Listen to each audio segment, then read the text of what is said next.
एक ऐसा बंदा जिसकी जिंदगी के लगे पड़े हैं एल, वो भी काफी बड़े वाले, और उसको ऐसा लगता है कि उसकी किस्मत इतनी ज्यादा बेकार है कि अगर वो बीए भी करेगा तो उसमें भी फेल हो जाएगा।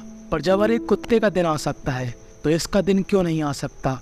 तो मूवी स्टार्ट होती है जहाँ पर मूवी का मेन कैरेक्टर जिसका नाम होता है अरमिन, वो होता है कैमरामैन जो कि यहाँ पर कर रहा होता है पॉलिटिशियन की रिकॉर्डिंग। पर जब वो अपने ऑफिस में जाता ना तब उसका बॉस कहता है, अबे ये क्या लेके आ गया, तेरे को कैमरा संभालना भी नहीं आता। तब अरमिन कहता है, यार वहाँ पर बहुत भीड़ थी और कोई कहीं पर इंटरव्यू दे रहा, कोई कहीं पर दे रहा, अब मैं किस किस के पास जाऊँ। पर उसका बॉस उसको खड़ी कोटी सुनाकर वहाँ से चला जाता है। अब ये जो लड़की होती है ना, ये होती है इसकी कजन। अब अरमिन का जब काम ऐसा होगा तो पैसा तो उसको इतना अच्छा मिलने नहीं वाला, तो उसके पास अभी पैसों की तंगी होती है, तो वो अपनी कजन से पैसा ले लेता। पर भाई साहब अरमिन उस पैसे को लेकर पता कहाँ पर जाते, पार्टी करने। मतलब भाई साहब उधार लेकर यहाँ पर पार्टी करने आ रहे हैं, वाह। और क्लब में जाकर अरमिन करता है फीमेल बाजी, जहाँ पर अरमिन को एक लड़की मिलती है और वो इस खूबसूरत सी लड़की को अपने घर ले आता है। मतलब ये लड़की भी आना चाहती थी और हम सभी को मालूम कि ये दोनों यहाँ पर क्या करेंगे, और ये लड़की भी सोचती है रेडी स्टडी गो करते हैं। पर अरमिन का मूड कुछ और ही होता है। अरमिन कहता है थोड़ा सब्र करो, और ये बात इस लड़की के ईगो पर लग जाती है कि मैं इतनी खूबसूरत सी नारी जो होना चाहती है इसके साथ संस्कारी, जिसको मैं आगे से कह रही हूँ इधर आओ, वो मुझको रत्ती भर भी नहीं दे रहा भाव। और उसके बाद ये लड़की यहाँ से चली जाती है और अरमिन समझ जाता है कि ये क्यों यहाँ से जा रही।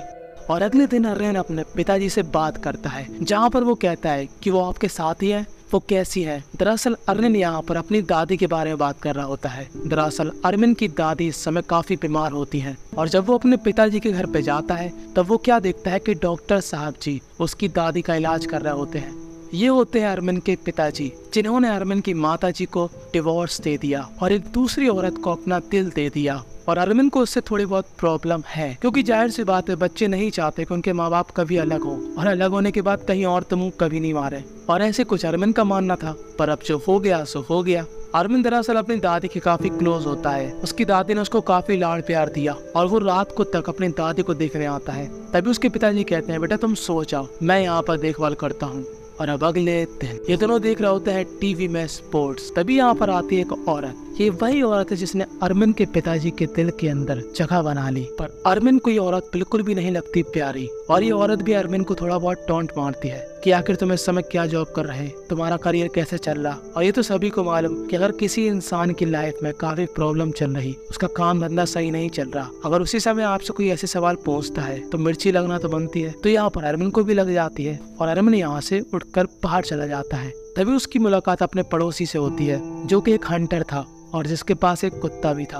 और जब वो अपने घर जाकर सो जाता है और जब अगले दिन उठता है तब उसके पिताजी उसके पास आते हैं। यहाँ पर उसकी दादी की कंडीशन इतनी ज्यादा खराब थी कि अब अरमिन के पिताजी भी हार मान चुके थे, और यहाँ पर अरमिन भी काफी उदास हो जाता है और वो थोड़ा रिलैक्स करने के लिए अपनी माँ के घर पे जाता है, जहाँ पर वो क्या देखता है कि उसकी माँ के घर में अलग ही कोई प्रोग्राम चल रहा होता है। और उसको काफी बुरा लगता है कि यहाँ पर दादी कितनी बीमार है और मम्मी को बिल्कुल भी फर्क नहीं पड़ता, और उसको ऐसा लगता है कि चाहे पापा हो या मम्मी, दोनों एक दूसरे की बिल्कुल चिंता नहीं करते। और वो काफी ज्यादा उदास हो जाता है, और उदासी में अरमिन को सिर्फ एक ही सहारा मिलता है, 4 बोतल वोडका, और वो काफी ज्यादा पी लेता है। और वो क्या देखता है कि उसके आसपास ज्यादातर लोग पार्टी कर रहे होते हैं, काफी खुश होते हैं, और वो बेचारा रोते हुए वहाँ पर सो जाता है। और वो जैसे अगले दिन उठता है वो क्या महसूस करता है कि मौसम में नमी है और वातावरण में है काफी शांति, और उसको थोड़ी बहुत ठंड लगती है। तो वो सिगरेट लेने के लिए एक दुकान में जाता है, पर वो क्या देखता है कि दुकान के अंदर कोई भी नहीं होता। तो वैसे ही जाता है अंदर और वहाँ से सिगरेट उठा लेता है। और इनके यहाँ देखो ईमानदारी कितनी है, चुपचाप से वो पैसे भी वहाँ पर रख देता कि जब वो इंसान आएगा तो ले लेगा। पर जब वो अपने घर की तरफ निकलता है वो क्या देखता है कि रास्ते में एक भी गाड़ी नहीं चल रही, और थोड़ी दूर जाने पर वो क्या देखता है कि रोड पर काफी ज्यादा गाड़ियां डली हुई हैं, और जिस यार्ड के अंदर सभी लोग पार्टी कर रहे होते हैं उस यार्ड के अंदर भी कोई भी नहीं होता। और अब अरमिन की हवाइयां उड़ जाती हैं। उसको समझ में नहीं आता कि आखिर यहाँ पर एक भी इंसान क्यों नहीं दिख रहा, और वो अपनी छोटी सी नैनो लेकर काफी रफ्तार में अपने घर की तरफ बढ़ता है। और वो अपने पापा को आवाज देता है, पर उसके पापा घर में होते ही नहीं है। तो वो पड़ोसी के पास जाता है जहाँ पर बस कुत्ता भौंक रहा होता है, और वहाँ पर कोई भी नहीं होता। वो उस कुत्ते को बाहर निकाल देता है, पर वो कुत्ता वापस से घर के अंदर चला जाता है। और फिर अरमिन जाता है अपनी दादी के पास, और वो क्या देखता है कि उसकी दादी वहीं पर है, पर उसकी दादी का हो चुका था राम नाम सत्य। और अब वो बेचारा उदास होकर शांति से बैठ जाता है कि तभी उसको वहाँ पर कुत्ते की आवाज आती है। और वो जैसे ही बाहर जाता है देखने, तो वो क्या देखता है कि अरमिन ने जो अपना दरवाजा तोड़ा था उसका कांच उस बेचारे कुत्ते को लग गया। और वो समझ जाता है कि इस कुत्ते को मैं नहीं बचा सकता। पर वो कुत्ता बेचारा तड़प रहा होता है, ना वो बच सकता था और ना ही इतनी जल्दी मर सकता था। तो अरमिन एक काफी बड़ा फैसला लेता है उसको गोली मारने का। और मुझको ये सही भी लगता है क्योंकि उसको मालूम था कि वो उसको बचा नहीं सकता और वो बेचारा कुत्ता दिन भर से तड़प रहा था। और अरमिन ये काम करके काफी दुखी हो जाता है और चुपचाप से सो जाता है। पर जब वो अगले दिन उठता है पूरे होश और हवास में, वो अपने आप को काफी अच्छे तरीके से साफ करता है। अब मैंने और आपने कई मूवी देखी होंगी जहाँ पर एक्टर अपने कपड़े उतार देते पर उनकी बॉडी की सभी से नहीं दिखाए जाते। पर भाई साहब पता नहीं ये कौन सी मूवी है, खुल्लम खुल्ला सब कुछ दिखा रहा है। खैर फ्रेंच मूवी भाई साहब ऐसी होती। और अब अरमिन अपनी दादी के चारों तरफ मिट्टी का तेल डालकर अपनी दादी का अंतिम संस्कार करने के लिए पूरे घर को आग लगा देता है। और उसको लगता है कि इस शहर से सभी लोग जा चुके हैं, पर उसको क्या मालूम कि इस शहर से नहीं, इस पूरी दुनिया से सभी लोग जा चुके हैं और अब वो इस दुनिया में अकेला है। पर वो उम्मीद में बाहर की तरफ निकलता है जहाँ पर वो एक बेहतरीन सी गाड़ी लेता है। पर वो जैसे एक टनल के पास पहुँचता है, वहाँ पर वो क्या देखता है कि एक ट्रक पलट चुका है जिसके अंदर घोड़े होते। और वो उन घोड़ों को छुड़ा देता है और उन घोड़ों को लेकर आगे की तरफ बढ़ जाता है। और अब हमको दिखाया जाता है कुछ महीनों बाद का सीन।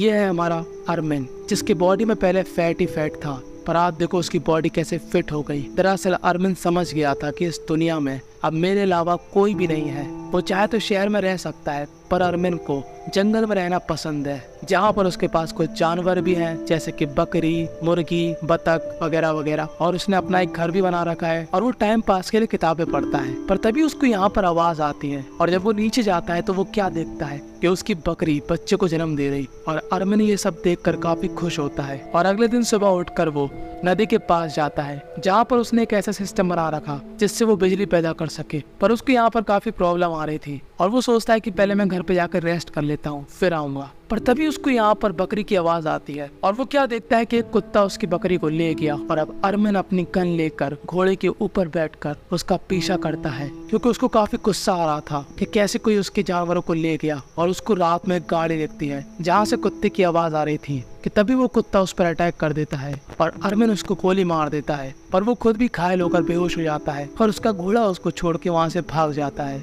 कि तभी यहाँ पर एक और इंसान आता है और अरमिन को सही जगह पर लेटाल कर उसकी चोट को साफ करके वहाँ से चला जाता है। यानी कि हम लोग समझ चुके हैं कि यहाँ पर एक और इंसान है। अब ये औरत है या आदमी, ये हमको आगे मालूम चलेगा। तो अब अरमिन अपने आप को सही पोजीशन में पाकर थोड़ा बहुत कंफ्यूज होता है कि यार मैं आखिर यहाँ पर कैसे आ गया। और वो अपने घर की ओर चला जाता है कि तभी वो क्या देखता है कि उसके घर के सामने से एक गाड़ी गुजर रही और वो एकदम से चौकन्ना हो जाता है। और रात में वो गाड़ी फिर से अरमिन के घर पे आती है और इस गाड़ी से निकलती है एक औरत। और अरमिन उसको देखकर एकदम चौंक जाता है कि इस दुनिया में उसके जैसा एक और इंसान है और वो भी औरत। पर ये औरत यहाँ से चली जाती है और अरमिन यहाँ पर सो जाता है। पर तभी वो क्या देखता है कि उसको दिन में आवाज आती है और वो औरत फिर से अरमिन के घर के पास आ गई और वो उसके एक जानवर को मार के उसको पका के अरमिन को खाने के लिए देती है। वो कहती है कि तुमको प्रोटीन की जरूरत है। तो चलो अब आपको इस औरत के बारे में बताते हैं। इस औरत का नाम है कृषि, जो कि अरमिन की देखभाल करती है यहाँ पर। और जब अरमिन थोड़ा बहुत ठीक हो जाता है तो वो बाहर अपनी नॉर्मल जिंदगी जीने लगता है। तो वो पहले की तरह बाहर घूमने लगता है और अब इन दोनों की थोड़ी बहुत पटने लगती है। अरमिन कृषि से पूछता है कि तुम्हें कोई और भी इंसान मिला क्या? तब कृषि कहती है कि तुम क्या पागल हो, हम दोनों के अलावा इस दुनिया में अब कोई भी नहीं बचा। तब अरमिन के दिमाग में सोने पर सुहागा हो जाता। कैसे? तो देखो अरमिन इतने महीनों से यहाँ पर अकेला है और वो इतने दिनों बाद एक इंसान को देख रहा, वो भी एक औरत को। और अरमिन अपनी भावनाओं पे कंट्रोल नहीं कर पाता और उसको संकेत देता है कि मैं तुम्हारे साथ क्या करना चाहता। पर कृषि उस ऑफर को ठुकरा के वहाँ से चुपचाप से चली जाती है और हमको लगता है कि बेचारे अरमिन के अरमानों का जनाजा निकल गया। पर तभी अगले दिन कृषि खुद उसके पास आती है और कहती है कि कल जब तुमने छुए थे मेरे हाथ तो मैं रात भर सोचती रही वो बात, और अब मुझको तुमसे एक ही बात है कहना, जो कल तुम मेरे साथ करना चाहते थे वो मुझको भी है करना।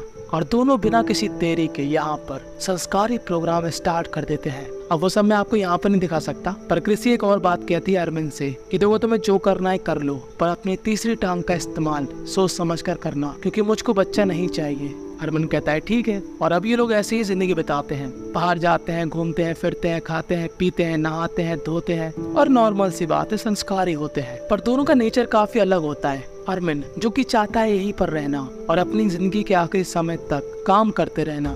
और वहीं पर दूसरी तरफ कृषि, जो कि चाहती है हर जगह घूमना, क्योंकि अब तो वो कहीं पे भी जा सकती है और वो कुछ भी कर सकती है। तो कृषि चाहती है कि अरमिन उसके साथ दूसरी जगह पर जाए और अरमिन भी इस बात को सीरियसली लेता है कि हाँ, शायद मैं तुम्हारे साथ जा सकता हूँ। और अब अगली सुबह जब अरमिन यहाँ पर लाइट के बंदोबस्त कर रहा होता है, तभी यहाँ पर आती है कृषि और दोनों यहाँ पर नहाते हुए संस्कार्य होते हैं। पर आज अरमिन वो कर देता है जो कृषि नहीं चाहती थी। वो अपनी तीसरी टांग का मोजा नहीं पहनता और हो जाता है हादसा। और कृषि काफी गुस्से में आ जाती है। वो कहती है कि तुमसे मना किया था कि मुझको बच्चा नहीं चाहिए, ऐसी दुनिया में हम उसको कैसे बड़ा करेंगे, कैसे पालेंगे। और वो यहाँ से चली जाती है। अब अरमिन की तरह हमको भी लगता है कि कृषि अब वापस नहीं आने वाली, पर वो वापस आ जाती है। पर वो अपने साथ में लाती है एक काफी बड़ा ट्रक जिसमें हर चीज की व्यवस्था होती है, खाने पीने नहाने। और वो कहती है अरमिन से, चलो हम लोग यहाँ से चलते हैं। और ये लोग यहाँ से निकल जाते हैं। अब अरमिन नहीं चाहता था कि वो कृषि के साथ जाए, पर उसको ऐसा लग रहा था कि अगर कृषि प्रेग्नेंट हो गई तो उसकी देखभाल कौन करेगा।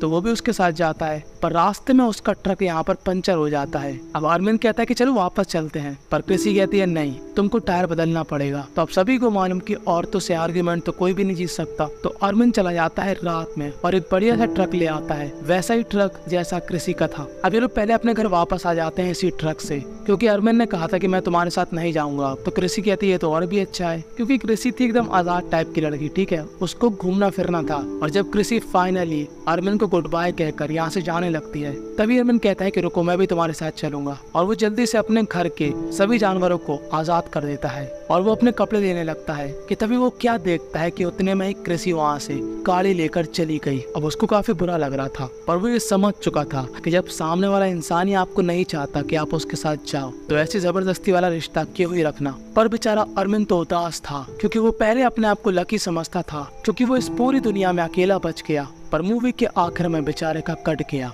और इस समझदारी वाली बात के साथ बस यहीं पर ये मूवी थी एंड हो जाती है।